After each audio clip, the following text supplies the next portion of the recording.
and then you take it down to precinct level, it appears that Kamala Harris is underperforming right now, and that may not bode well for her. But it's early. I look at the total of 270, to win the presidency. You could take 54 votes from California, put it right in her ledger. That brings her up. So we have some hours to go tonight before we'll get some definitive answers. Melissa, your thoughts? Well, I think this is kind of a wake-up call for Democrats who might have gotten too excited about the Ann Sulzer poll coming out of Iowa. There was a lot of chatter on social media about how maybe everyone else was wrong, that it was so close, and that the abortion issue was really moving a lot of white women and even maybe men to the Republican side. And I think that Iowa's been called for Trump, and that it has stayed solidly red, is maybe deflating those Democratic hopes tonight. And David, when you look at this, give us your thoughts. All right, so there's this right direction, wrong direction kind of barometer, and that number was really large in terms of where voters thought the country was headed.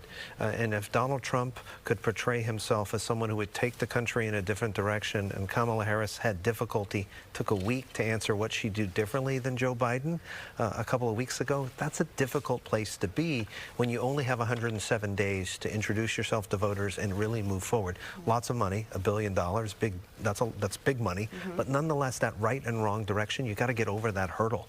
And I think that hurts her a little bit in her performance. An example would be looking at the exit polls with Wisconsin African-American voters. Donald Trump's number in 2020 was about 8 points. It looks to be about 20 points this time. That's a big difference. It's just on the margins, but enough that it makes Wisconsin a little bit more in the air, even though we haven't seen all the vote come in, as both my colleagues mentioned. Sure. Greg? I think when we look at Pennsylvania, that is the state that we're all going to closely watch tonight, right? We talk about these blue wall states that went for Trump in 16, Joe Biden won back for Democrats, and Pennsylvania really is the best route for either candidate to 270. And it's specifically, we're looking at Philadelphia and the cities, but also the suburbs, where, as you mentioned, and all three of you mentioned, that she has underperformed so far in other states.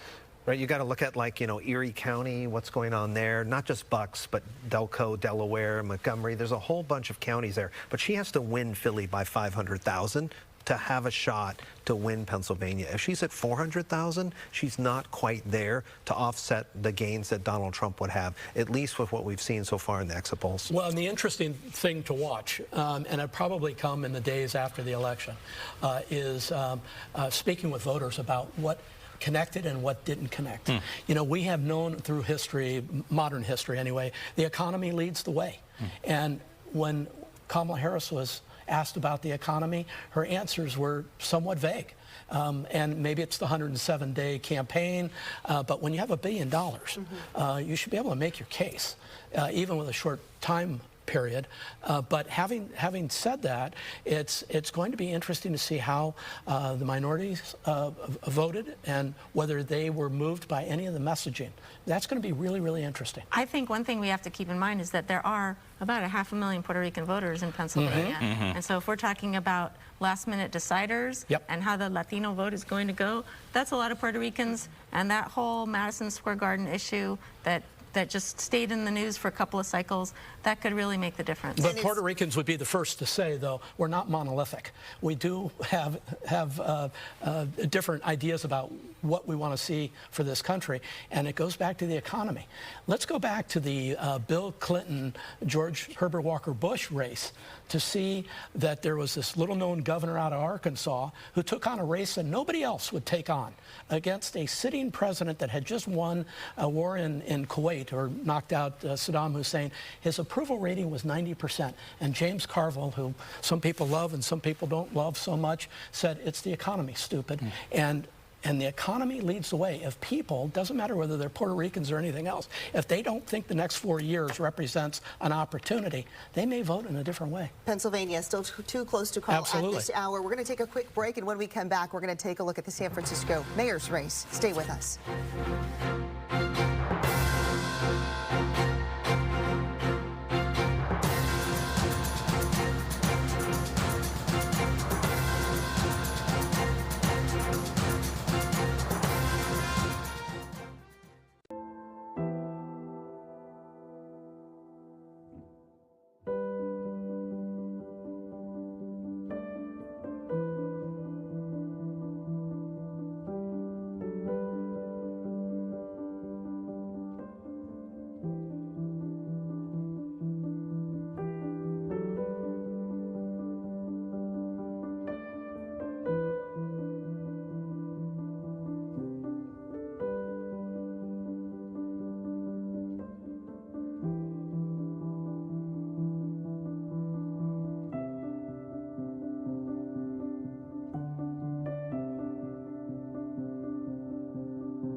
Welcome back to You Decide 2024. We are keeping a close eye on all of the major local races as polls have just closed at 8 o'clock about 15 minutes ago. We want to head to San Francisco now. Voters in the city are deciding on whether to re-elect Mayor London Breed for a second term.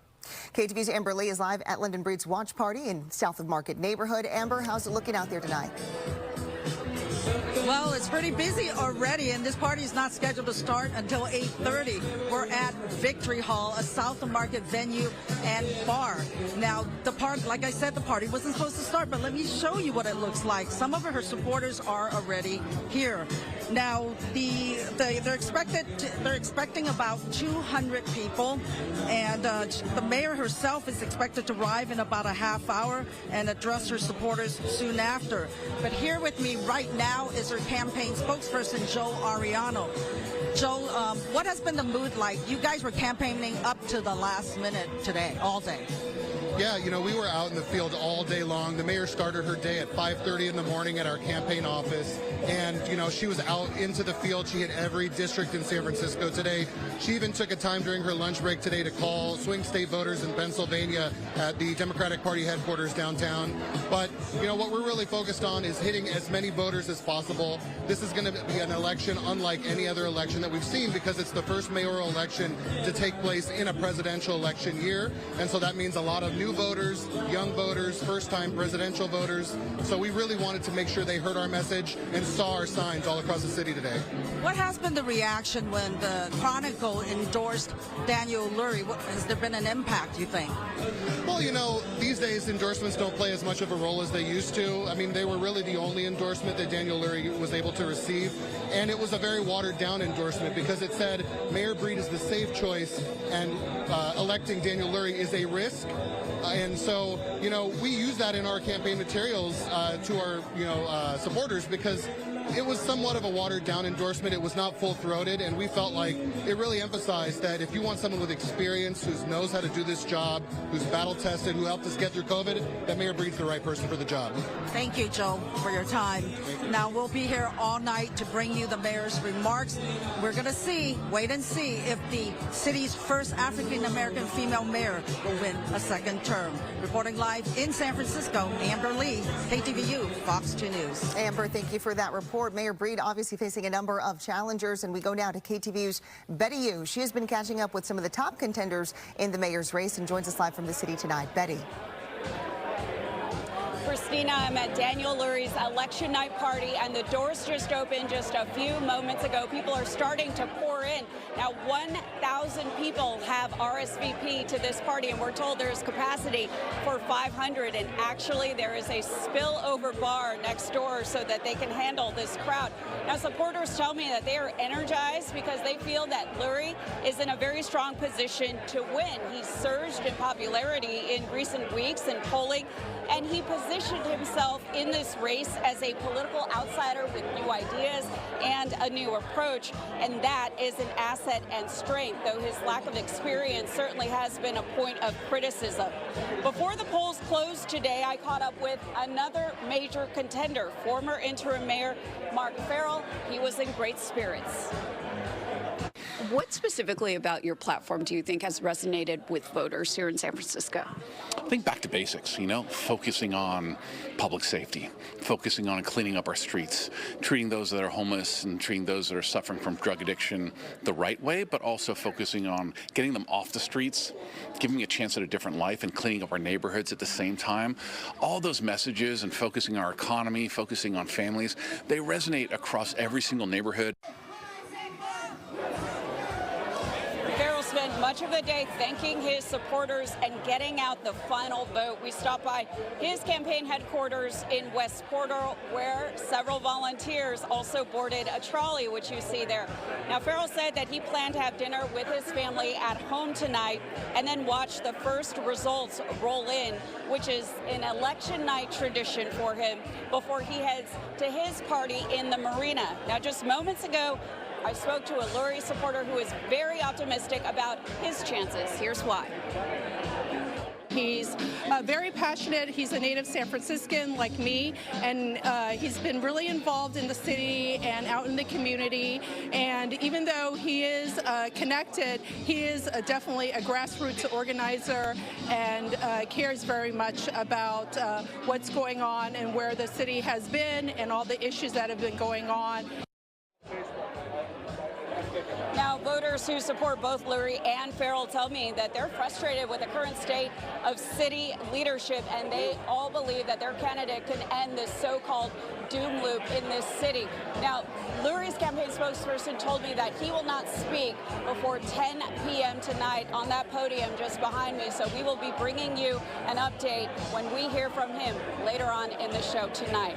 For now, live in San Francisco, Betty Yu, KTVU, Fox 2 News. We will keep a close eye on all of these races. Betty, thank you for that report. We'll bring back our panel now and want to get your thoughts on the San Francisco mayor's race. David, I'll start with you on this one. Do you think Mayor Breed is keeping her seat tonight? It's going to be really tough for her to keep her seat. It's really tough to be a big city mayor. You don't just have to look at Oakland or San Francisco for that. You can look at Karen Bass. You look at issues around homelessness, housing, fiscal stress. It's difficult whether you're in California, New York, or any city in between. Then you're dogged by kind of voter angst and voters being in a surly mood. And that is also difficult here as we kind of move forward. It'll be difficult for London Breed to maintain her seat. Daniel Lurie spent a lot of money and he was able to rise in the polls, especially as kind of Mark Farrell plummeted. Aaron Peskin really kind of never could cut through. So as a result, if you look at this crazy ranked choice voting system, when we move through successive rounds, Breed was there after one round, but then things start to fall off, and some of the polls that we saw indicating this. So she's going to have a tough road. Lurie keeps rising in those subsequent kind of rounds in the polls that we saw. And Melissa, maybe you can explain this for us. So for voters, this is a ranked choice voting system, all in an effort to avoid a runoff, correct? And do you think that that will have a significance in the outcome here? Well, you never know with ranked choice voting, right? It's definitely more efficient in terms of we don't have to have a runoff. We can just have one round, but it's a lot of work for voters. They had to rank 10 candidates, and they had to do ranked choice for numerous races on the ballot. And so that was really asking a lot of San Francisco voters. But I have to agree, I think things don't really look very good for London Breed. And I don't think it's because of ranked choice voting, but I think it will be difficult for her to get reelected. Okay. Brian, stay with us. So you can ask you a question when we come back after the break. We will be right back, but we will be joined shortly by viewers on KTVU when Alex Savage will give a rapid-fire update on some of the local races, and our panel discussion with live reports from campaign watch parties will continue after that. So please stay with us.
Good evening, everyone. I'm Alex Savage. It is election night in America, and we want to bring you an update on some of the key local races we are continuing to follow tonight here at KTVU. We're following two recall decisions in the East Bay. Alameda County voters deciding tonight whether to remove District Attorney Pamela Price over concerns she has not been tough enough on crime.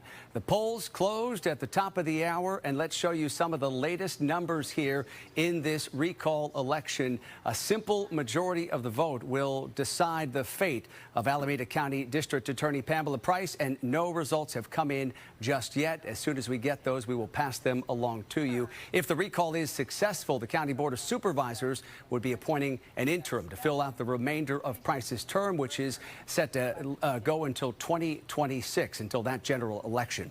Voters in the city of Oakland are also deciding on whether to recall Mayor Sheng Tao. Her opponents accuse her of not doing enough to fight violent crime and other problems facing the city. No results have come in just yet on that recall election. We want to head now to KTVU's Henry Lee. He's covering both of these recall elections for us tonight. He joins us live from Oakland with more on what the different camps are saying. Henry? Yeah, we are at a watch party for both recall efforts, and of course we are waiting for these results to come in. I'm joined now by Edward Escobar. Edward Escobar is the founder of Citizens Unite. I've seen him at countless news conferences where he and other supporters of the recall effort, you've shown up at crime scenes and the aftermath of high-profile violent crimes to urge the voters kick out both the mayor and the DA. Tell me, Edward, what brought us here? We are in a bastion of, left-leaning voters, yet there's some discontent with both Tao and DA Price. Why is that? Well, this is a grassroots, nonpartisan movement that we found that many people were sick and tired of the present crime wave that was way out of control. So basically the attitude was enough is enough, and now was the time to take action. Now, how would you respond, though, to the mayor and the DA saying, well, this is undemocratic, we are still in the middle of our terms, we haven't had the time to fully flex our political might and platform, if you will? I mean, what would you say to that? Well, the recall is actually part of the democratic process that's guaranteed to us by the state constitution. When a person's not doing their job, we have a right to remove them from office. And for those folks that supported impeachment is also a form of a recall. So you can't support one and not the other. All right, that's Edward Escobar, founder of Citizens Unite. We are waiting here at this watch party for the results in both recalls. We'll send it back to you. Yeah, two important recall votes happening in the East Bay tonight. We're looking forward to seeing some of the early returns as they begin to come in. KTVU's Henry Lee joining us live tonight in Oakland. Henry, we appreciate the update from there. And that does conclude our local election coverage for now. If you're watching us on KTVU, Fox News' Democracy 2024 coverage will begin shortly. If you are looking for more live coverage on key local races here in the Bay Area, just head over to KTVU Plus or the Fox Local app, and we hope you'll join us for full election coverage coming up tonight on the 10 o'clock news and the 11 o'clock news. Have a great night. We appreciate you checking in.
Welcome back to You Decide 2024 and a live look for you here at ballot counting in Clark County, Nevada. This state has not released its results as of yet, but you can see at the bottom hand of your screen in the left corner, those electoral votes racking up as we speak. And welcome back to our coverage here. We are keeping a track of those election results as they come in, especially the presidential race, as well as some of the most contested local races and statewide issues. The Associated Press calling North Carolina for President Trump. So let's go back to KTVU's Greg Lee, who's been on top of the Electoral College map. Greg, how does it look right now? Yeah, Christina, you said a good evening to you. This Electoral College map continues to get filled out, and that first prize of the swing states goes to Donald Trump. AP calling North Carolina for the former president, holding on to a state he won in 2020. As you get a live look at the Electoral College map, much of the Southeast going the way we thought it would go for former President Trump. Vice President Harris picking up California, a big win in the last half hour, giving her those much-needed 54 electoral votes. Let's now focus on the so-called blue wall states, states that typically go for Democrats, that Trump won in 2016, Biden won back in 2020. We begin with Michigan. This was Biden's biggest victory in the swing states in 2020. At this point, 25% of the vote in. Donald Trump leading Kamala Harris 51 to 47%. Now to Wisconsin, it is not on the ballot, but abortion could be a huge issue in this state since the overturn of Roe v. Wade. 61% of that vote in, Trump leading Harris 50 to 47%.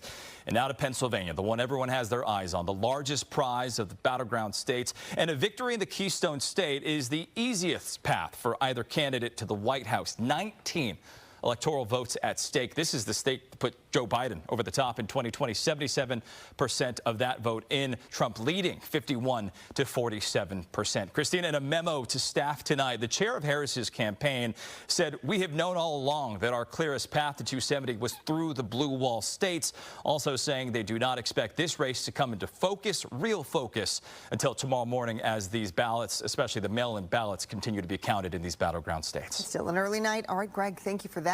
Here in California, plenty more at stake with 10 statewide propositions on the ballot. We'll go now to KTVU's Allie Rasmus in our newsroom. She has been checking the results of some of the propositions and joins us with more. Allie.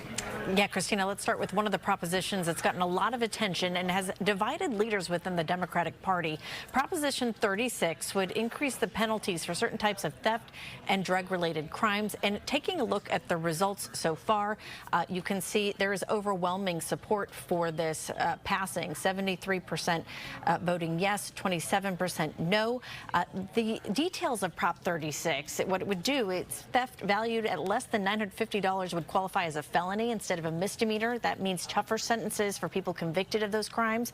It would also allow people convicted of some drug crimes to have to complete mandatory drug treatment instead of a prison sentence. Now, Governor Newsom campaigned against this measure, and other local Democrats, meanwhile, like San Jose Mayor Matt Mahan, campaigned in support of it.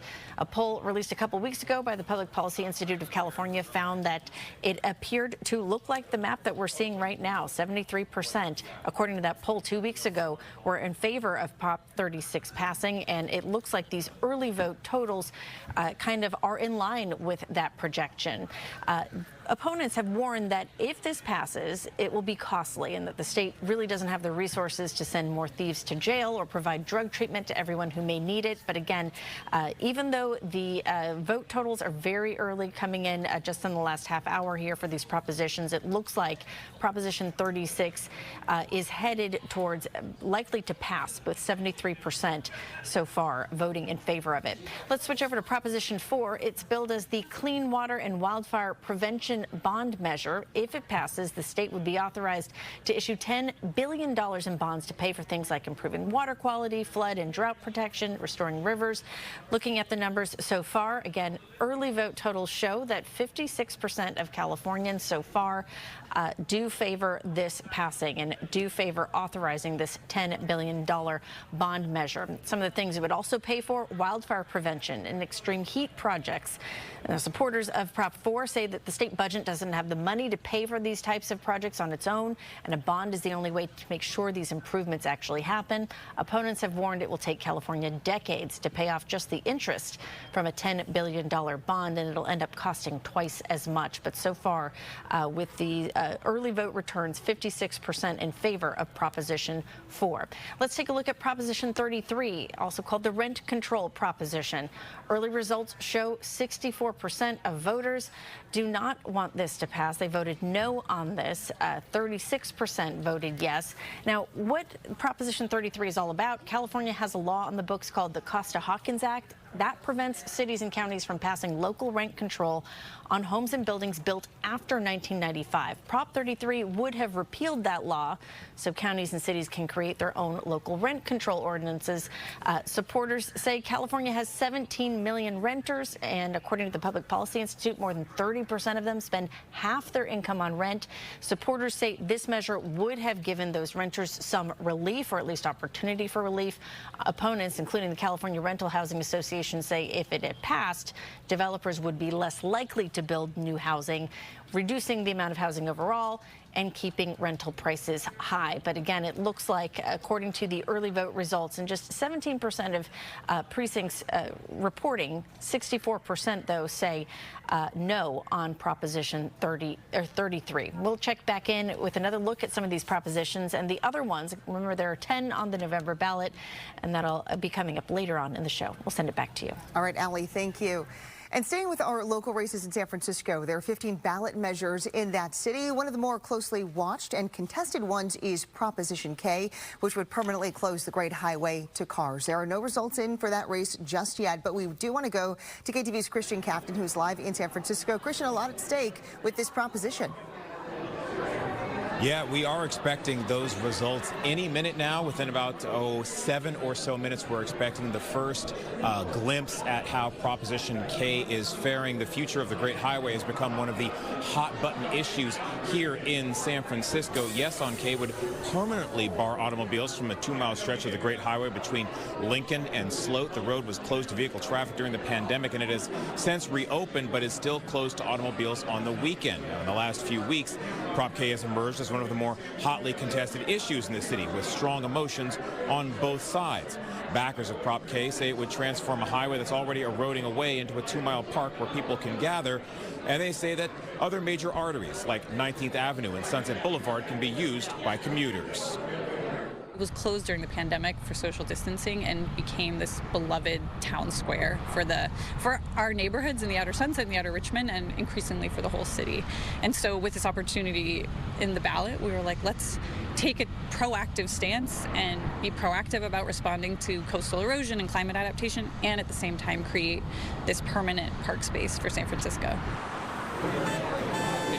Opponents say the plan would force traffic into the Sunset neighborhood running alongside the Great Highway and make the drive to and from work tougher for thousands of commuters who use that route every week. Around 20,000 cars use this road Monday through Friday, right? And so if this Great Highway does close permanently, these 20,000 cars will actually go into the avenues, right? So we're talking about, I mean, yes, I know they want to push them to 19th and Sunset, but realistically, as a driver, you're going to make a quick left here, and you're just going to go down the residential streets, and that's where there's a lot of family. Now, that gives you a sense of what a lot of the folks here in San Francisco believe is at stake. Those who oppose it are concerned about the likelihood of driving more traffic into the neighborhoods and the Sunset there. But again, supporters of Prop K say that some of the major arteries like 19th Avenue and Sunset would be able to handle that extra capacity and handle the extra commuters who would be taking that route. They also say that they think it makes long-term sense to look at the long-term commute picture for the city of San Francisco. Now, we are inside the No on K watch party. There are numerous political events going on here at the same time, and we are expecting, again, that first drop from San Francisco's elections about what we're looking at elections throughout the city, but certainly Prop K, one of the issues that people will be looking at.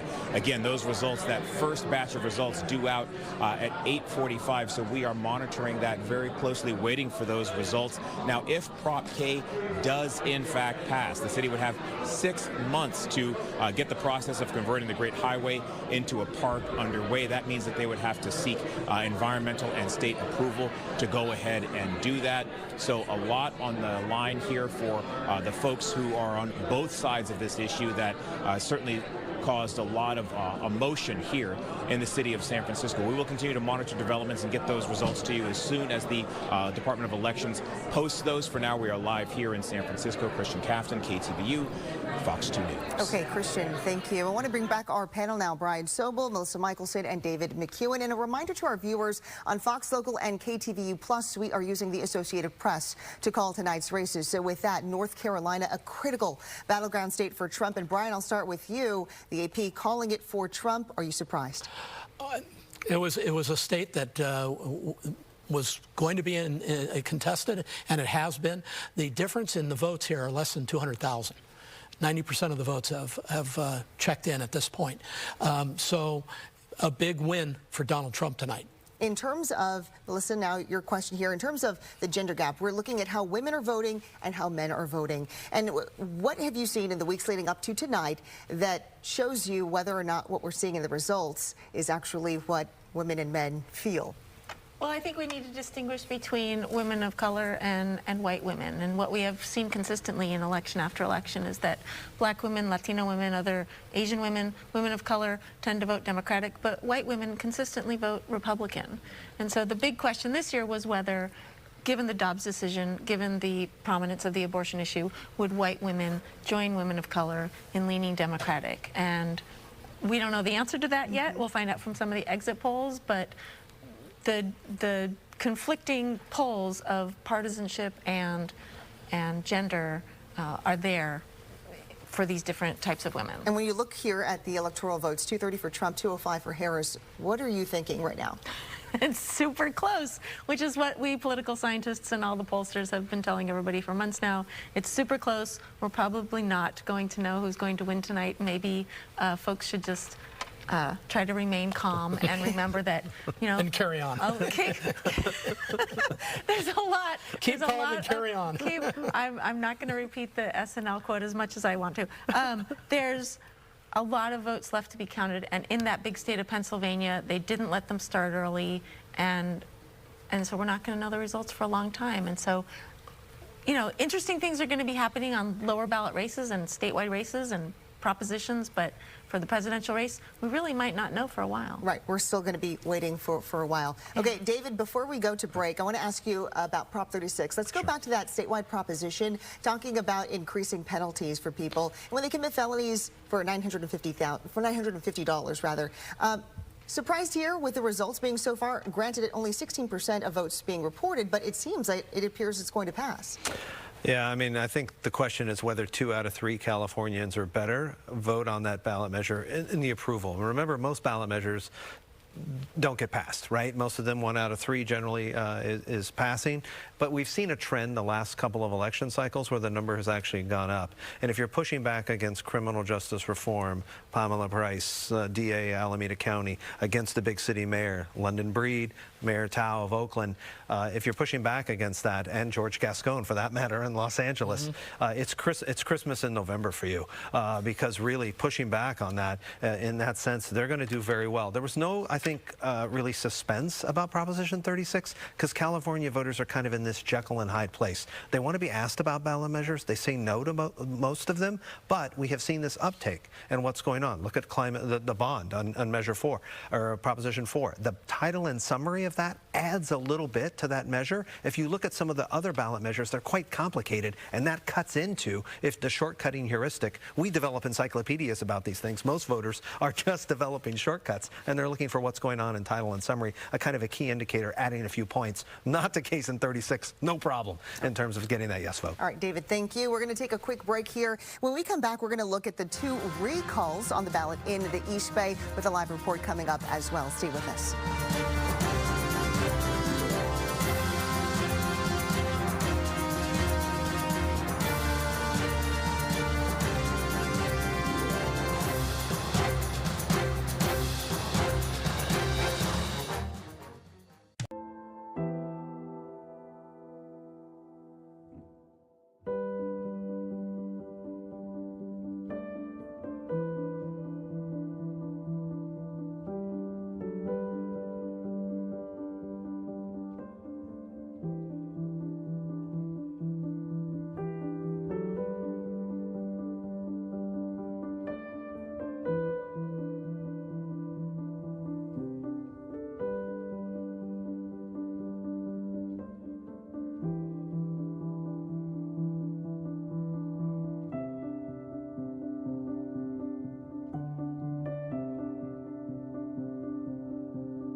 Two big recall measures are on the ballot in the East Bay. Alameda County voters are trying to determine whether to remove District Attorney Pamela Price, and in the city of Oakland, voters are deciding on whether to recall Mayor Sheng Tao.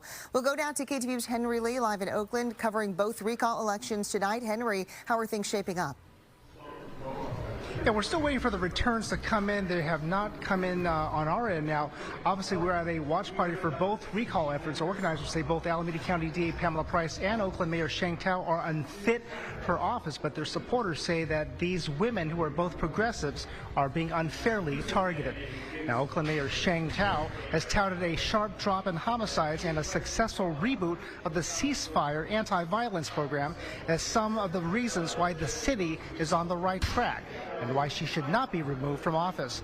But critics say Tao is to blame for business closures, sports teams leaving, and the perception that crime is spiraling out of control.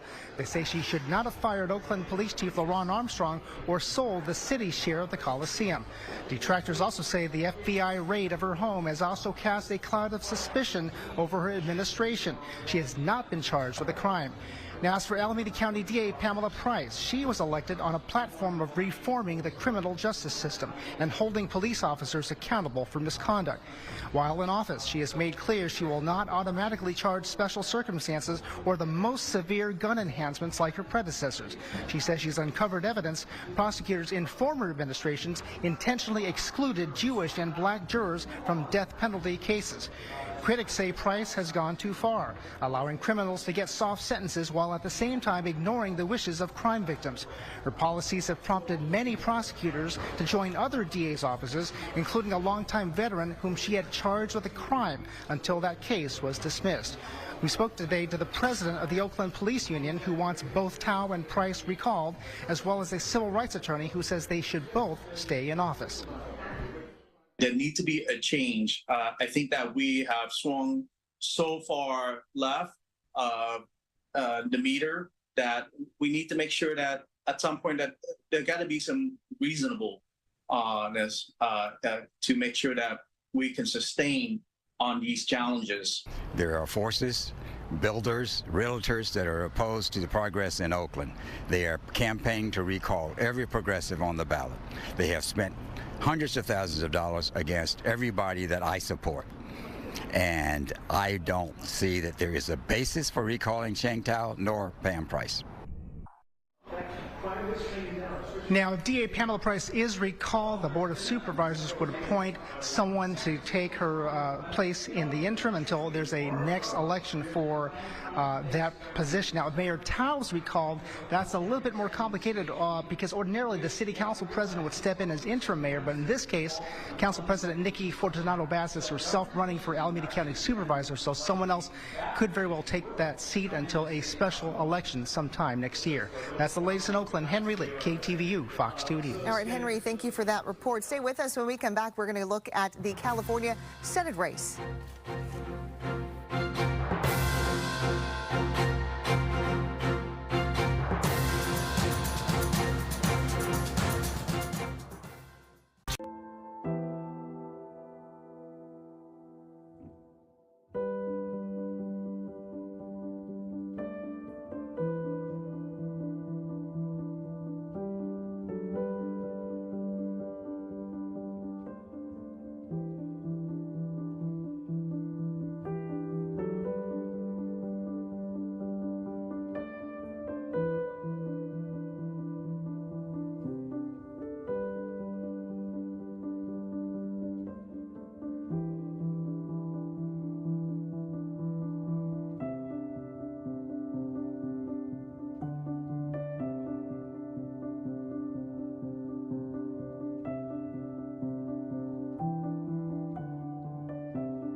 Welcome back. We go now to the California Senate race, and the results show here that Adam Schiff handily won the full term for the Senate seat against his opponent, Republican Steve Garvey. And this is also to fill out the remainder of the late Senator Dianne Feinstein's term in that race as well. Adam Schiff winning the vote. We'll go to KTVU's Crystal Bailey in our newsroom, who has been monitoring the two candidates' watch parties, both of which are happening down in Southern California. Crystal, what's the latest? Well, Christina, you know, Adam Schiff's win is not a surprise. The Associated Press called the race at 8 o'clock this evening, right when the polls closed. Previously a California state senator and currently serving in the House, Schiff was favored to win. He's in downtown Los Angeles right now celebrating his win tonight, where he is expected to give a victory speech. Meanwhile, Steve Garvey is also in Southern California, expected to make some remarks from Riverside County tonight. We're still waiting to hear from them, but with Schiff's win, this is now the first time in 32 years without a woman representing California in the U.S. Senate. Earlier, we spoke with Amy Allison, founder of political organization She the People, who says the top issues women in California are focused on are reproductive rights, immigration and race, and minimum wage. We were decades ago leading the charge for women's representation in a body that typically had been mostly white dudes. In a state now that is more than half women, and most of those women are women of color. So we have to ask ourselves how it is that we got from 2 senators that are women to 0. Now, Schiff says reproductive rights, affordable housing, climate change, and universal health care and child care are his top priorities. Schiff is set to take the office as soon as results are certified, replacing LaFonza Butler, who was appointed by Governor Newsom after Dianne Feinstein died last year. The Secretary of State reports that those results will be certified by December 13th. And as soon as we hear from those 2 camps, we'll bring you those remarks. Christina? Crystal Bailey live in our newsroom tonight. Crystal, thank you. We'll bring back our panel now to talk about this California Senate race. David, I think it was you who joked that you had it at 8:02 that maybe this race would be called. Maybe it was 8:04, but this was really no surprise. Yeah, I think, you know, we see a mixed message, and perhaps Donald Trump is elected president. But for Republicans in California, you have to find some relevance. And in this race, Steve Garvey was never relevant against Adam Schiff. But if you look at Arnold Schwarzenegger, 2005, 2006, Steve Poizner, 2006, insurance commissioner, Republicans have been out in the political wilderness despite doing okay outside of California. And having a robust 2-party system is important in Sacramento. It's important throughout the state. There are a lot of voters here that are purple, for example, or that are red, for that matter. In that sense, Republicans need to look moving forward, and sorry, but we're moving to 2026 where there's a lot of turnover in the legislature. So is there a lesson to be taken out of, you know, Steve Garvey, shellacking tonight? Okay. Well, and I would add that the voter registration, where Republicans are so undergunned, that is where elections are won and lost, and the Republicans have not made any strides whatsoever in increasing that registration. This is a deeply blue state. It's going to be a deeply blue state for a long time, which is why this election could be called at 8 o'clock, right on the dot.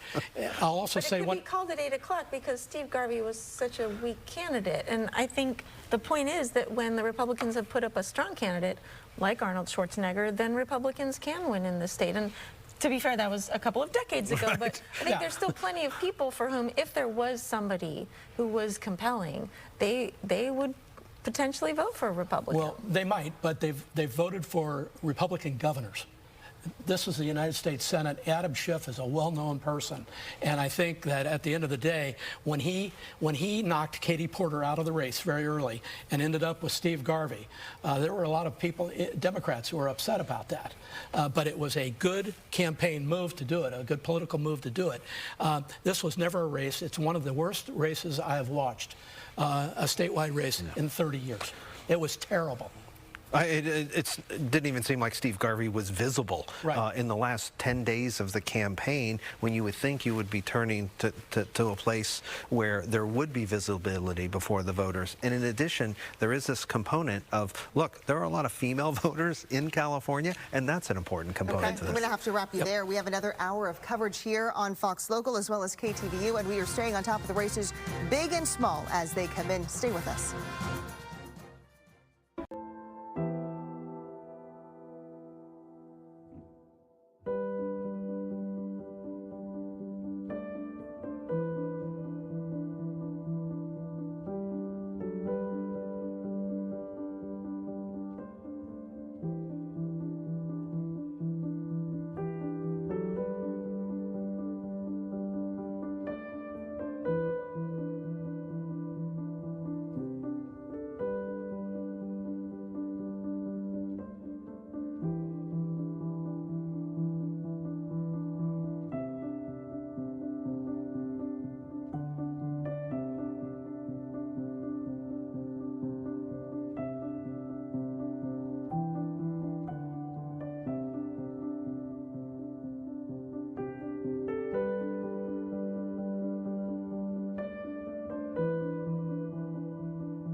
Good evening and thanks for joining us on Fox Local and KTVU Plus. I'm Christina Rendon. Time is 9 o'clock and polls have just closed in Hawaii. They closed an hour ago here in California. We do have live team coverage for you using the full resources of our KTVU newsroom, and our crews are out covering all of the major races that Bay Area voters are watching the most. We'll start though with the presidential race, and here is a look at where the Electoral College vote stands. Right now, Donald Trump has 230 votes, or rather, Electoral College votes, and Harris has 209. The latest results from the Associated Press show Virginia for Harris and North Carolina for Trump. We do have that live team coverage now that we want to get to in terms of watch parties for these two main presidential candidates. Former President Trump is in Florida at his watch party, and Vice President Harris is in Washington, D.C. for hers. That is where we find Fox's Connor Hansen live at Howard University. Connor, what does it look like out there? Christina, we're still seeing a large crowd here at Howard. They're playing music. There are a lot of supporters staying here late into the night, but I have to say there has been a noticeable difference in the vibe here. Really earlier in the night, people were dancing, celebrating, a lot of young people, students here at Howard, but it's been starting to become obvious even to everybody in the crowd that Harris is underperforming in some key areas. There's a large TV screen here that's playing live news coverage of the race and showing the results as they come in, and it's becoming very clear to everybody here that it's getting increasingly difficult for Harris to get the Harris campaign to get where they want to be, and the campaign still stressing, sources telling Fox News they believe it's very possible for them to still have a path to victory with those blue wall states, Wisconsin, Michigan, and Pennsylvania. But the further along we go, the more confident the Trump campaign looks in states like Pennsylvania. So it's still questionable whether or not Vice President Harris will show up here at this event tonight, or if she'll speak another time, or if she will at all. It'll have to kind of depend on when some of these states are called and if the race is called because of that. Okay, thank you so much for that live report. We want to go live now to Fox's Rebecca Castor, live in Palm Beach, Florida tonight. Rebecca, do you have any word from President Trump tonight? Hey, Christina, we're not sure yet if or when Donald Trump is going to make his way here to the election night watch party. He's watching the returns come in at home at Mar-a-Lago with a small group of close family and friends. But the Trump campaign, they are feeling like they are on the right track tonight. Donald Trump, he just won North Carolina. That was a key state he needed on his easiest path to victory. So now the Trump campaign is zeroed in on Georgia and Pennsylvania. Donald Trump has a slight lead in those states. You can't call them yet, but if he wins both of those states, he will have the 270 electoral votes he needs to win the White House. Rebecca, is there a large watch party where you're at, or can you give us the environment and what it feels like out there? Oh, yeah, it's very large. You have several hundred supporters here. It might even be into the thousands at this point. We know a smaller group is at Mar-a-Lago with the former president. At some point, they're going to make their way over here tonight. But it's a large group of supporters, lawmakers, VIP guests, and the energy is excited. It is after midnight here, so it is getting pretty late, but we haven't seen people start to leave yet. I think most of the people are going to wait until Donald Trump makes his way and possibly speaks tonight. He told us earlier today that he has not prepared remarks, win or lose. Okay. Rebecca Castor in Florida for us tonight. Rebecca, thank you. Let's bring in our panel, and joining us here for the next hour is Brian Sobel, our KTVU political analyst, Melissa Michaels, Dean of Arts and Sciences at Menlo College, and David McEwen, political science professor at Sonoma State University. Any big surprises? It doesn't matter which one of you wants to jump in here, but any big surprises tonight from what we've seen so far with our races in respect to the presidential race? Well, not surprises per se, but North Carolina going to Donald Trump, according to Associated Press, is a path for the former president to end up back in the White House, and that these other blue wall states are in flux is something to watch as we go through the night. There's really no surprises so far. Pretty much everything's happening exactly like we've all been saying for a long time was going to happen, that it was going to come down to these swing states and that it was going to be super close, and that, you know, and so it's basically what we expected. But is Trump overperforming or outperforming what he did? Trump is overperforming, and Harris is underperforming how Biden did in certain key areas. But those are such small differences, and these are all races that are going to be decided by such small margins that it is still just too close to call in all of those swing states. In Arizona, I believe it was county election officials that said it could take 13 days before they even have the final results. They're curing ballots in Nevada because a lot of voter signatures didn't match. There were bomb scares in Georgia, and so they're now in court fighting over whether to keep the polling places open longer so that people who had to vacate during the bomb threats can come back and vote. There's going to be all sorts of things going on in these states for a while to come. We know that Kamala Harris had to be about 4 to 5 points ahead in swing states a couple of weeks out to compensate for gender and racial bias. She had both of those things that her campaign knew they had to worry about. To offset that, they needed to draw out new voter subsets, create a different coalition than what Joe Biden had in 2020, a different coalition than what Barack Obama had. But that also provided an avenue, an opportunity for disaffected voters and for that pickup for Donald Trump to do that, even despite his rhetoric pre and post Madison Square Garden and what that looked like. And it looks like he's gone into some of that, whether we're looking at Wisconsin or we're looking at Georgia, but there's still a lot of vote out there. Look, Kamala Harris has to win Pennsylvania, Michigan, and Wisconsin. She has to hold those states. Otherwise, she doesn't have a path to almost 270. Okay. And I'd add, you know, with a 107-day campaign, she didn't have a lot of time to make her case. She did underperform, I think, in the campaigning, in my view. But $1 billion should help you get over that hump. It at this hour doesn't look like it's advanced her as far as I think a lot of political experts would have thought.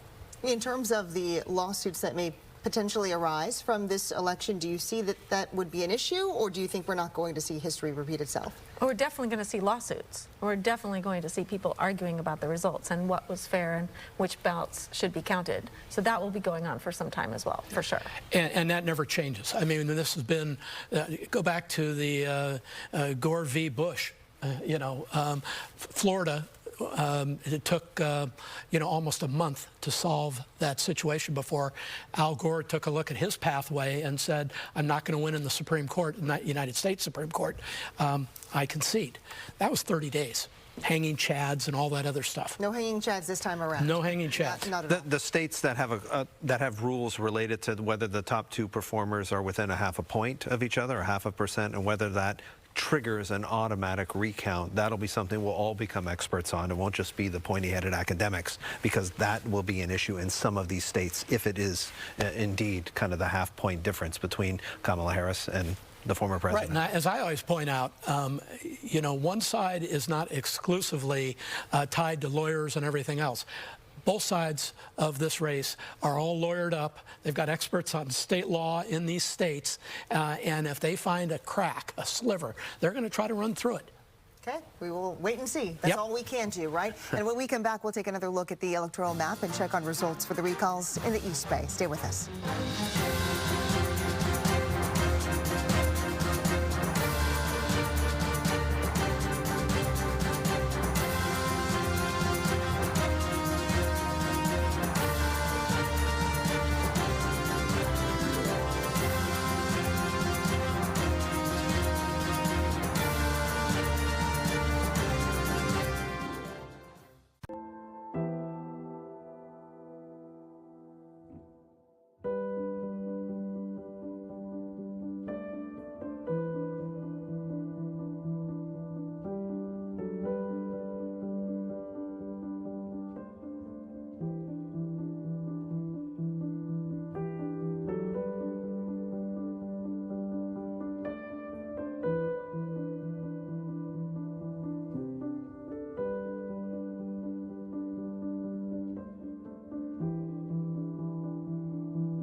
Welcome back to You Decide 2024. We now have some early results on one of the recall races in the East Bay. We have two big recall measures that are on the ballot there in that county. The first one, this is the recall for the district attorney of Alameda County. Voters trying to determine whether to remove Pamela Price for office. Right now, there is about 28% of votes being reported, and so far it does look like voters overwhelmingly do support the recall for her. If she were to be recalled, the County Board of Supervisors will appoint a replacement. We'll, of course, stay with these results as they come in and when we have 100% of the votes being reported. Let's go back and take another look at the electoral map for the presidential race. Joining us now is KTVU's Greg Lee with more on that. Greg. Yeah, Christina, good evening again. We always said the focus of this presidential election would be on these 7 swing states. The first battleground prize going for Donald Trump tonight. Both campaigns were focused closely on North Carolina. Democrats really thought they could pick up the state from 2020 as you take a look at our Electoral College map. And the Trump campaign saw North Carolina as a key barometer for their race. The AP calling North Carolina for Trump in the last hour. If we can show you those numbers, holding on to a state that Donald Trump won in 2020 by a slim margin. You can see 94% of the vote in there. We are getting more numbers from the state of Georgia, which is expected to count their votes quickly tonight and into the evening. Polls closed at 4 p.m. our time. Just 12,000 votes separated Trump and Biden in 2020, 65% of that vote in, and Trump is in the lead. Now to Pennsylvania, which could be the bellwether of this election. 19 electoral votes at stake in the Commonwealth, the biggest prize of any of the swing states. Donald Trump also leading there. Now to Wisconsin, 10 electoral votes up for grabs. Also a key Senate race that could impact the balance of power in the upper chamber that is now predicted to go to Republicans. Donald Trump also leading Harris. Christina, in a memo to staff tonight, the chair of Harris's campaign said, quote, "We have known all along that our clearest path to 270 was through the blue wall states," also saying they don't expect this race to come into focus until the morning. Christina? All right, Greg, thank you for that. We do want to say that we can now project from the AP that Republicans will take control of the Senate. No longer a prediction. It is now being called by the Associated Press for this balance and shift of power. We'll bring back our panel here shortly, and we want to talk about this control of the Senate being held now by Republicans. David, I'll start with you and your thoughts on this. Well, look, there's to be a big deal if Donald Trump is elected president, because he'll get at least 1, if not 2, Supreme Court appointments as a part of that. It affects Ukraine and what happens there. It affects, obviously, what goes on in the Middle East. There's a big deal in terms of extending his tax cut, his tax package, because those expire in 2025. You also have the government running out of money December 21st. I have nothing but good news. And then we hit the debt ceiling in January. So the Senate is going to play a big role here. Democrats have to hope they can pick up those 4 or 5 seats that they need in the House to provide a counterweight to that. Regardless of what happens, it's going to be a challenge on the monetary side, the fiscal side, and on the foreign policy side as we turn into the new year. A big impact in the shift in the balance of power. Absolutely. Melissa, I wanted to get with you because you said there are certain races you wanted to talk about in the Central Valley, and can you explain why that is, why it's so important to talk about? Yeah, well, as David just mentioned, the Senate is going to be controlled by Republicans, and so if the presidency also goes to the Republican in the race, and then these close House races in the Central Valley and Southern California might be what's deciding the balance of power in the House and whether the House is controlled by Democrats. So we've got the 13th district, the 22nd district, there's all these very close races. There's one right now, California 21, where the candidates are divided by less than 1,000 votes, by 0.58%. Right? And so if Democrats manage to pick up a couple of those seats and win control of the House of Representatives, the House controls oversight of the executive branch and would be a check on legislation moving through Congress to get to the president's desk. So that wouldn't affect vacancies in the Supreme Court or on the judiciary, but it would certainly affect budgetary items, taxes, that sort of thing. I believe it's still too early to know the outcome of those Still too close to call. At this hour, this 9 o'clock hour. Brian, before we go to break here, I wanted you to give us your insight on what we're seeing with the control of the Senate and the balance in power.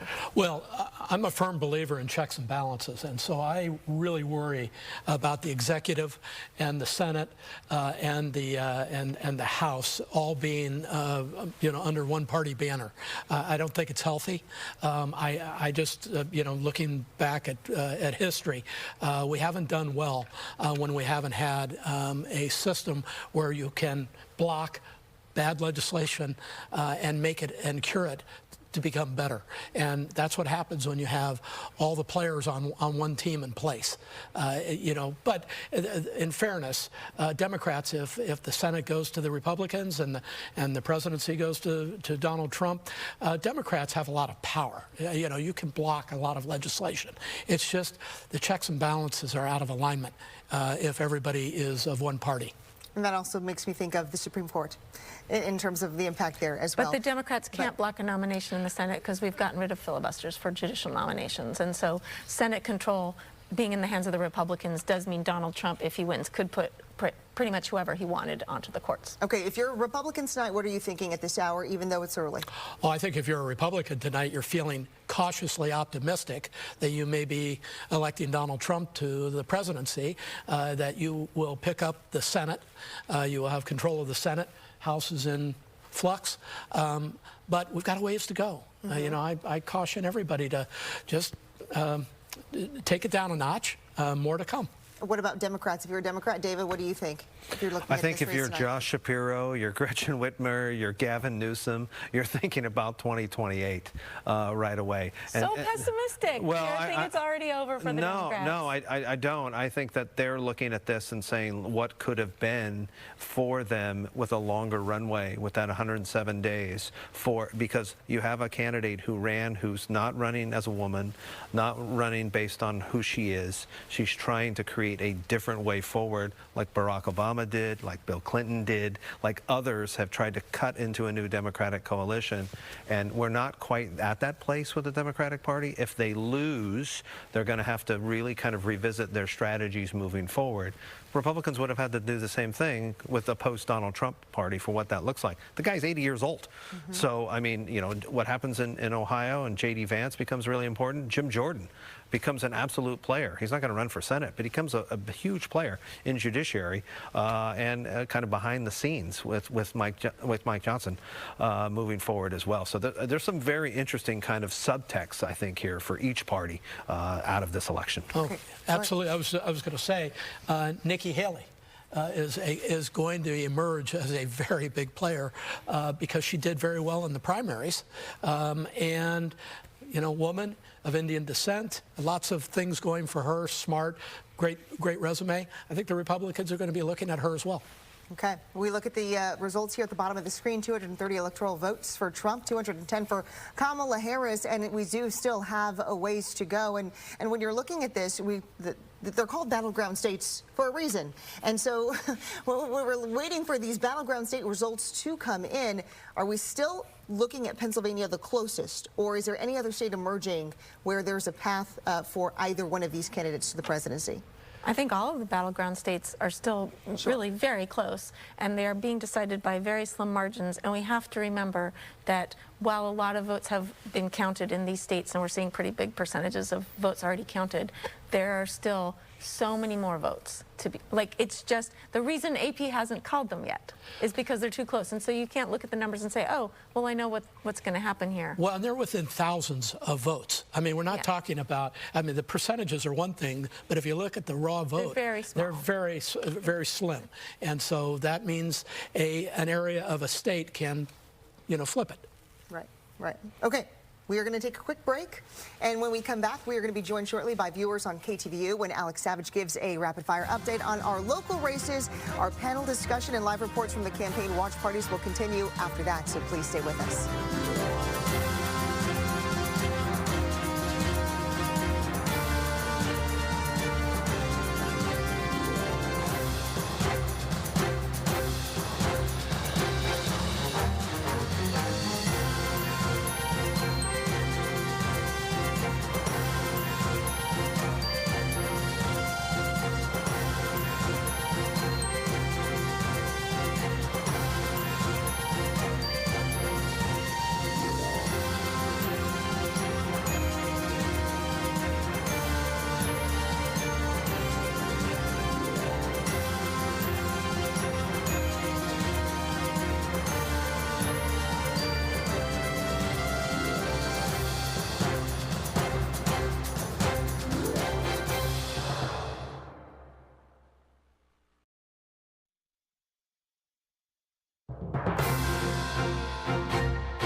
evening, everyone. I'm Alex Savage. It is election night in America, and we want to bring you an update on some of the key local races we are following here at KTVU. San Francisco voters tonight are deciding who will lead their city in a ranked choice election for mayor. Mayor London Breed facing a number of different challengers, and we do have the first batch of results just now coming in. And as you can see here, they show Daniel Lurie, the nonprofit director and philanthropist, now leading in this race, leading Mayor London Breed. Lurie with 29% support, Mayor London Breed with 25% support. And you can see after that, Supervisor Aaron Peskin and former interim mayor Mark Farrell with 18% support. But tens of thousands of votes have yet to be counted in the mayoral race in San Francisco. We will, of course, continue to follow that one. There are two recall elections in the East Bay we are closely watching tonight. Alameda County voters are deciding whether to remove District Attorney Pamela Price from office over concern she has not been tough enough on crime. Now let's put up the results we have so far in this election. A simple majority will decide this vote, and right now you can see the early results showing voters clearly favoring the recall of Alameda County District Attorney Pamela Price, 65% support for that recall. If the recall is successful, the County Board of Supervisors would appoint an interim to fill out the remainder of her term, which is up until the 2026 general election. Also in the East Bay, voters in Oakland are deciding on whether to recall Mayor Sheng Tao. Her opponents accuse her of not doing enough to address crime in the city, and they say the city is facing a series of problems. Now, this vote, we want to put up the early results we're getting so far. This, again, will be decided by a simple majority. These are the early numbers, and you can see right now a majority of people support removing Mayor Sheng Tao from office. 64% support for the recall of the Oakland mayor. If the mayor is recalled, Oakland City Council president would be named interim mayor, and a special election would be held within 120 days. California voters are weighing in on 10 propositions on this ballot. KTVU's Allie Rasmus has been checking the results of some of those races. She joins us now from the newsroom with an update. Allie? Well, we have some new developments on one of the propositions that has received a lot of attention, Proposition 36. This is the one that would have increased some of the penalties for certain types of theft and drug crimes. And there you have it. The AP has called this 71% vote yes to pass Proposition 36, 29% no. Theft valued at less than $950 will now qualify as a felony instead of a misdemeanor, meaning tougher sentences for people convicted of those types of crimes. Prop 36 would also compel people who are convicted of certain types of drug crimes to complete mandatory drug treatment instead of prison sentences. Now, Governor Newsom opposed this measure. He and other opponents said it was going to be too expensive and a return to a war on drugs punitive policy for drug offenders. Supporters like San Jose Mayor Matt Mahan campaigned in support of it. Here's what he had to say about it a short time ago. It is focused on getting people into treatment. It's focused on repeat offenders who have been unable or unwilling to change their criminal behavior. This is an opportunity to get people on a better path, get them into treatment, and help them turn their lives around. And we just got the statement from the No on 36 campaign. It says, in part, it's a giant unfunded mandate for locals to provide thousands of treatment beds and facilities in every county across the state. It will cost counties billions of dollars. So the No on 36 campaign disappointed with the results, but AP called Proposition 36 appears to have passed by California voters. Allie, thank you. Thank you. We're going to get you back now to our national election coverage on KTVU.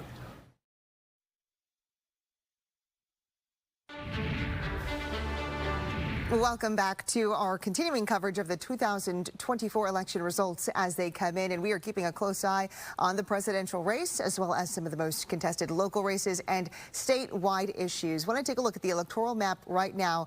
As you look at the map here, Donald Trump with 230, Kamala Harris with 210. These numbers have stayed steady for the past hour, I would say. Not much has changed in the night is still early, with a lot of key battleground states still not reporting their results. And from what we hear from our experts, our political experts, this is really no surprise. States that have typically and historically voted red have gone to Donald Trump, and states that historically have voted blue have gone to Kamala Harris. We will, of course, keep a close eye on this, and if any other battleground state results come in or are called by the Associated Press, we'll, of course, bring them to you before the night ends. Some new faces, though, will be representing the Bay Area area in Congress. A lot of eyes on the race for District 16. Former San Jose Mayor Sam Liccardo facing State Assembly member Evan Lowe. And these are a look at the results right now, with 44% of the votes being reported. Sam Liccardo with the lead by 60% over 40% for Evan Lowe. Again, the night's still early, but it is expected that Sam Liccardo may end up edging out and winning this District 16 race. Both men competing to replace Congresswoman Anna Eshoo, who is retiring. In the East Bay, District 12 is up for grabs. Jennifer Tran and Latifah Simon both racing to fill the seat held long time by Congresswoman Barbara Lee, who is leaving the position in January. Right now, the results show that Latifah Simon is winning by 63% of the vote to Jennifer Tran's 37%. Right now, it appears there are only 20% of votes being reported, so still a lot of votes to be counted in this race, but Simon already with a steady lead in this race. California voters will pick a new senator to fill the late Senator Dianne Feinstein's seat, and for that, well, it was no surprise that Adam Schiff won this one. The Associated Press calling it early for Adam Schiff with 60% of the vote to Republican Steve Garvey, who garnered about 40% of the vote. Granted, still not all of the votes have been reported here, but again, this is already being called by the Associated Press that the full term will go to Democrat Adam Schiff. Now, for the race to fill out the remainder of the late Senator Dianne Feinstein's term, of course, Adam Schiff continuing on with that as well.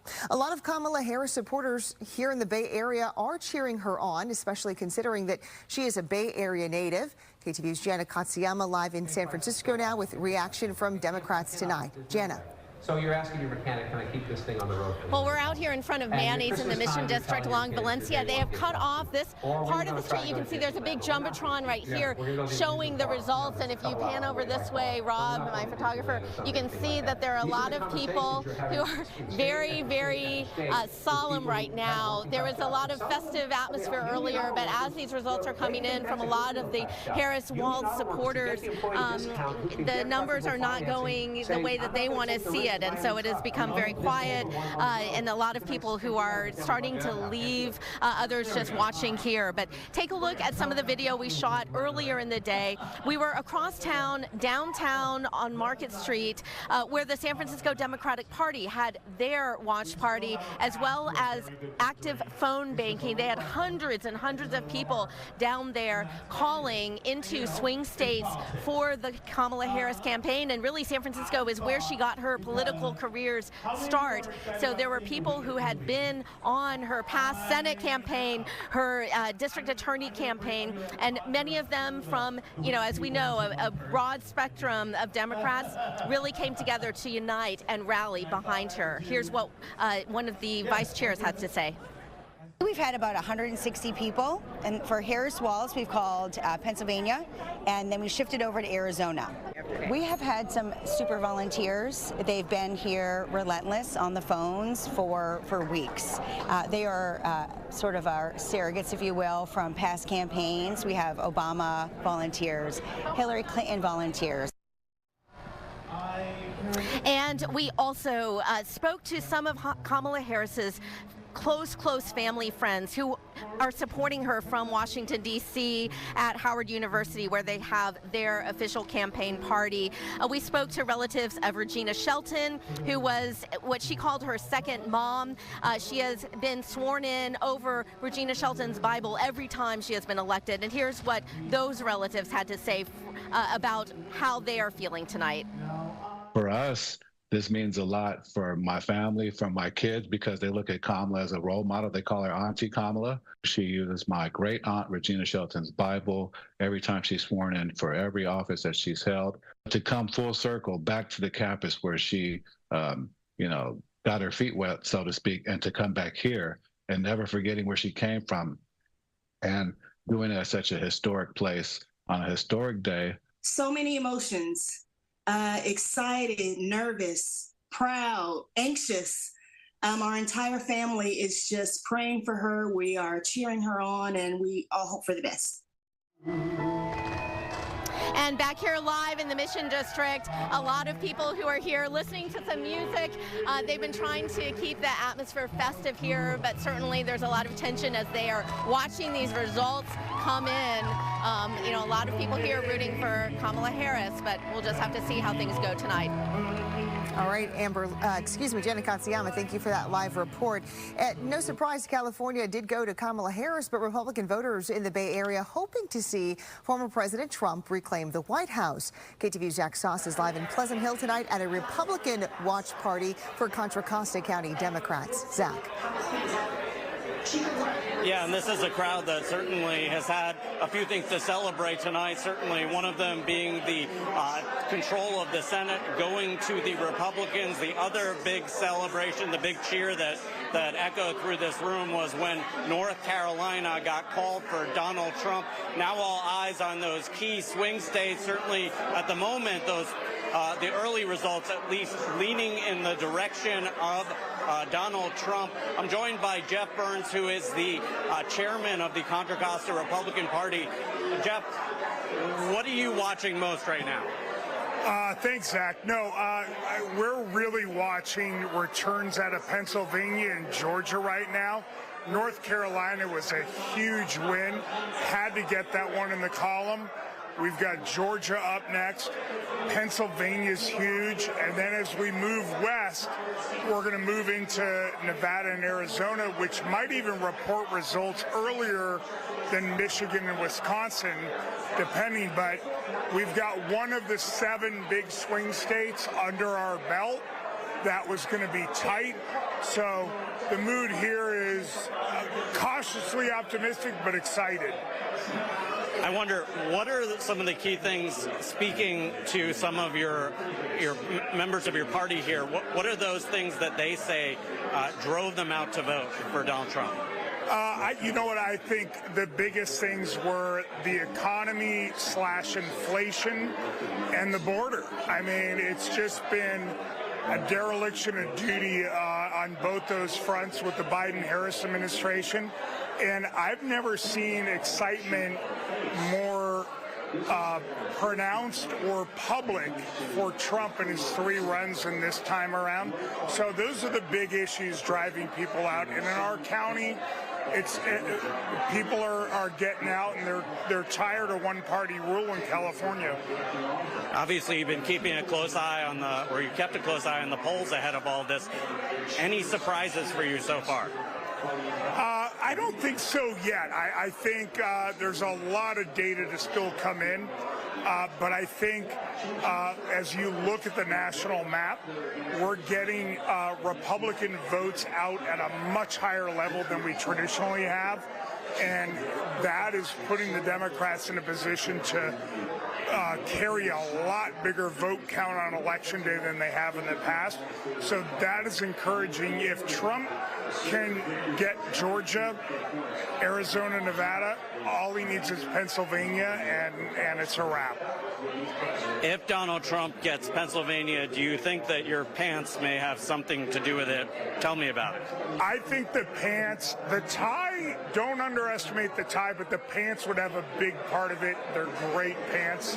And as Trump would say, they're the most beautiful pants ever made, ever. Jeff Burns of the Contra Costa Republican Party, thank you very much. Still lots of votes to count. We'll be checking in with you later in the newscast. Back to you guys. Zach Sauce live in Pleasant Hill tonight with Contra Costa Republican. Zach, thank you for that. We want to show you those San Francisco mayoral results once again. Incumbent Mayor London Breed facing several challengers. Right now, she is behind Daniel Lurie, who is leading the pack with 29% of the vote. Granted, 37% of votes are being reported at this hour. But again, tens of thousands of votes still have yet to be counted. Will this change? Will it not? That's something we're still closely watching. In Antioch, incumbent Mayor Lamar Hernandez Thorpe facing re-election, but he is losing to Ron Brunell so far. 64% of the vote going to Ron Brunell, former city manager. And in Berkeley, voters will pick a new mayor after incumbent Jesse Adeguin is His term is limited and running now for state senate. The three candidates with the most campaign activity are Kate Harrison, Sophie Hahn, and Adina Ishil. So with that, we have Hahn leading the pack with 42% of the vote, and it is unclear how many of those, if that's the full number of votes being reported or what percentage that is being reported tonight, but we're closely watching these races. Bottom line here is that a lot of incumbent mayors may have an uphill battle and may not keep their seats tonight. So we'll come back with our panel. And before we do that, look at this. Look at these numbers. At the bottom of the screen, you can see the popular vote versus the actual number of votes going for the Electoral College for both Donald Trump and Kamala Harris. Donald Trump with 63 million votes, roughly, to Kamala Harris's 59 million in terms of the popular vote. Curious, Brian, when you look at that, what does that tell you when you look at the popular vote versus the Electoral College votes? That the argument about whether the Electoral College versus the popular vote is going to go on. We've had it.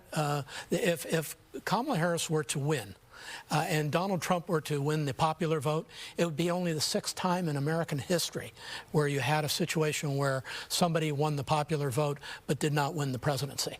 And so this is the argument that, frankly, the losing side usually makes when they don't win the Electoral College.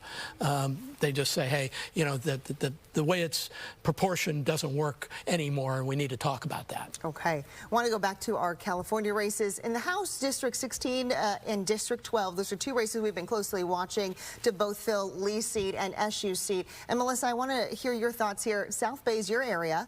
And when you look at District 16, what do you think is the big I guess, outcome here? Because some people say, well, Lowe was endorsed by Gavin Newsom and had a lot of support behind him, but we see Liccardo leading, and you believe he may win. I'm seeing in the numbers right now that Liccardo looks like he might win, and I think this comes down to the difference between the power of money and the power of endorsements. Liccardo has far outraised and outspent Lowe, and Lowe got the endorsements of, again, the Democratic Party and the governor, although the governor's endorsement came very late. And so if you're trying to suss out, like, what really helps voters decide, maybe they're not taking their cues from the Democratic Party or you know, party leaders. Maybe it's really just about how many times they saw messages about the two candidates and how persuasive those messages were, and it's that the candidate mattered, not the endorsement. And in terms of District 12 for Congresswoman Barbara Lee's seat, that seat appears to be going to another woman of color. Right, and I think that's very important. Barbara Lee has been historically one of the few black women in Congress. Now it looks like Latifah Simon might be keeping that seat in the hands of a black woman, and especially when you think about how Dianne Feinstein's seat is now going to a white man, and Eshu's seat is probably going to a man. That we are losing a lot of women in power in California, a state where we have historically had so many women representing us. I think it's pretty meaningful to the folks in the East Bay that Barbara Lee's seat is likely going to be filled by another black woman. Okay, and David, before we go, I want to talk about the local races. So we see Mayor London Breed not in the lead right now. Granted, it's early. Right. Antioch's mayor not in the lead. And it appears he may lose his seat as well. What does that tell you about the shift here in terms of the way voters have chosen to cast their ballots? Voters have a short memory. They like to, you know, throw their vote at the sense of, you know, casting a pox on all houses. This is difficult to be in local government, and I think it also is a recruitment issue. If you're a young person or an emerging voter or emerging kind of leader and you want to get involved in local government, it's really hard in California. You have big-time problems. You're not paid very much. It's hard to sit on a city council or a planning commission. And if you're going to get on a school board, you're going to get recalled if you mess around with books. So it's really difficult to be in local office. And we've also seen a fundamental change. We talked in earlier segments about California becoming a much bluer state, but it's a different type of blue. We have seen more diverse local office holders, but they're a different shade of blue. They're closer to Bernie Sanders than they are kind of a mainstream Democrat, and that also presents a recruitment issue moving up as well. all of that churning under the surface. And I think one of the big messages is what's happening to the Democratic and Republican parties in California, what's traditionally seen as a big blue state. All right, David McEwen, political science professor at Sonoma State University, Melissa Michelson, Dean of Arts and Sciences at Menlo College, and Brian Sobel, our KTVU political analyst. Our thanks to you three. That wraps things up for our hour here. We're going to let you get ready for our 10 o'clock news over on KTVU. And when we come back, we're going to take another check at the recall attempts of the Alameda County DA and Oakland mayor. Stay with us.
Welcome back to You Decide 2024. Two big recall measures are on the ballot in the East Bay. Alameda County voters trying to determine whether to remove District Attorney Pamela Price. Now, if she were to be recalled, as it appears to show here, the County Board of Supervisors would appoint an interim to fill the remainder of her term, which is until the 2026 general election. Now, with about 28% or 26% of the votes being reported, it appears that voters in Alameda County do support this recall, 64% so far to 36% voting no. In Oakland, voters are deciding on whether to recall Mayor Sheng Tao, and if that were to happen, per the city's charter, the council's president is named interim mayor. A special election would then have to be scheduled within 120 days. Again, here another look at those results. KTVU's Henry Lee live in Oakland covering both recall elections tonight. Henry, what can you tell us? Yeah, we're at the watch party here at Jack London Square for both recall efforts, Christina. As you mentioned, the numbers, again, I must stress these are early numbers, both apparently in support of the recall for both Pamela Price and Sheng Tao. 65% so far voting yes on the recall for both Pamela Price and Sheng Tao. 35% no for both women. Both are progressives. Now, we both heard, or rather we heard from Oakland Mayor Sheng Tao just a few minutes ago. She is at her own party at Fluid 510, a nightclub not too far from Oakland City Hall. Here's what she is saying. And so we know that the work that we have done was actually great, and it's positive. And it is because of doom loopers that continue to talk about nasty crimes in the city of Oakland that allows for people to believe that, you know, somehow the crimes aren't coming down. And it is that fear-mongering that you continue to do that actually suppresses a lot of people's feelings about Oakland, and I think that that's very unjust. So clearly she's very defiant. Oakland Mayor Sheng Tao holding on to the belief that she might very well still get some numbers in her favor. Now, on the other side, Carl Chan, he's an organizer of the recall primarily to recall Sheng Tao, but he also supports the recall of the DA, Pamela Price. Chan is a leader in Oakland Chinatown. I spoke to him via Zoom. He's at another watch party. Here's what he had to say.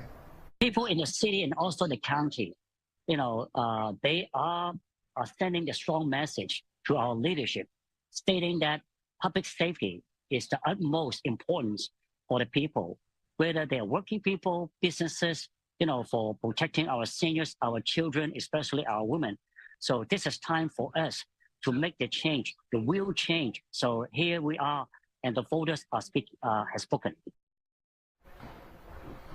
Now, voters have spoken, but of course the counting still has to be done. At this point, again, 65% voting yes on both recalls, 35% no. But again, this is early numbers. The night is still young, so stay tuned as more results come in. As the latest in Oakland, Henry Lee, KTVU, Fox 2 News. All right, Henry, thank you for that report.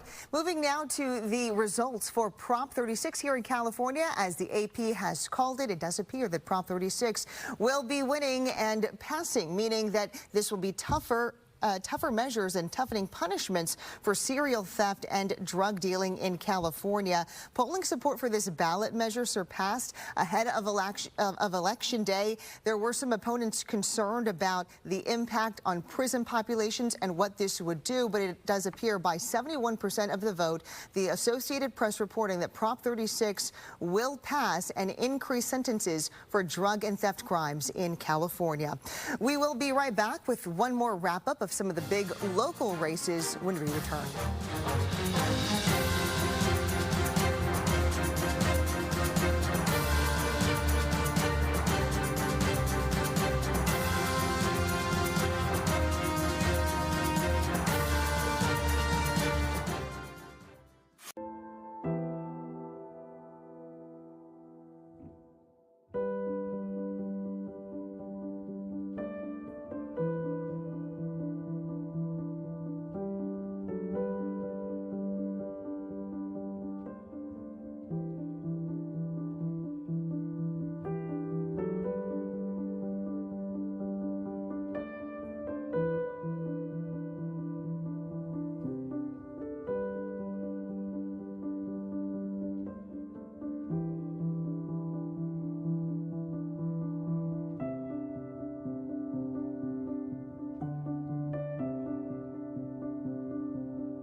Welcome back. California voters have chosen Congressman Adam Schiff to fill the late Senator Dianne Feinstein's seat. We'll give you a look here at the results for the full-term Senate seat.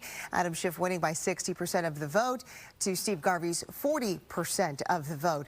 Now, it is no surprise that he will also fill out the remainder of the late Senator Dianne Feinstein's term, with those partial term results also exactly the same tonight. And we just heard from Adam Schiff a few minutes ago. We want to give you that sound now. Nobody will be able to fill Diane's immense shoes, but her memory will be my guide. And tonight, I am so humbled to be your next United States Senator. Thank you, California. It would have been an uphill battle for Republican opponent Steve Garvey. Garvey conceded in just the last hour. Tonight, even though it's bittersweet in many ways, and I would like to congratulate Adam Schiff.